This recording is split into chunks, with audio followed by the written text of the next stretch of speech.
नमस्कार, आपण पाहतो आहात युग बदल न्यूज मराठी। शासकीय विश्रामगृह अकोला येथे आज दिनांक 2 मार्च 2024 रोजी हिंदू दलित संघाची महत्त्वपूर्ण बैठक संपन्न।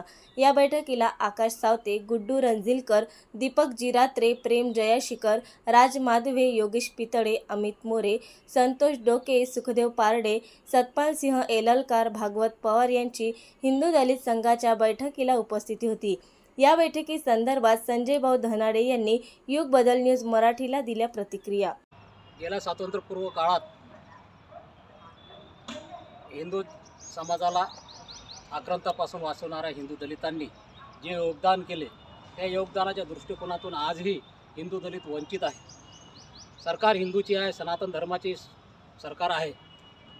आज या मानणाऱ्या सरकारने हिंदू दलितांकडे पूर्णतः दुर्लक्ष केलेले आहे असं जाणीवपूर्ण वाटत आहे। गेल्या अनेक दिवसापासून हिंदू धर्मातील हिंदू दलित हे काळ्या रूपाने आपल्या देवधर्मानुसार सनातन धर्माचा हा उदो करीत आहे। श्रीरामाचं मन आणि श्रीरामाचं तन या दोन्हीच्या सहानुभूतीने आज धर्माद्य संस्कृतीवर प्रेम करणारा हा हिंदू दलित समाज जर हिंदू सरकारमध्ये वंचित राहत असेल तर ही फार मोठी शोकांतिका आहे।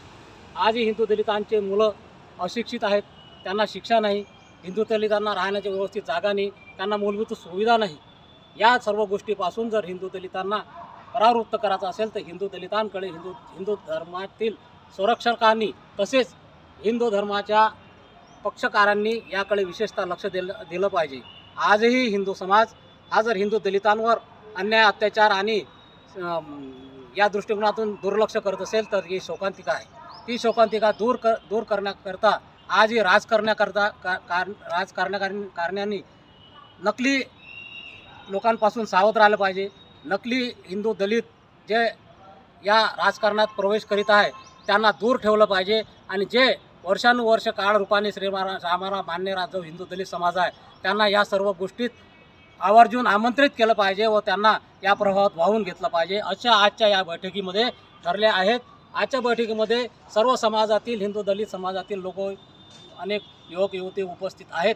याचा आज मला अभिमान आहे की या सर्व घटना पारित करण्यासाठी आजचा या ठराव घेण्यात आला आहे की ठिकठिकाणी राज्यात हिंदू दलित संघाची संघटना स्थापन करून हिंदू दलित जागृत करण्यासाठी ही मोहीम राबवण्यात येणार आहे। नवीन अपडेट मिळविण्यासाठी चॅनलला लाईक आणि सबस्क्राईब नक्कीच करा।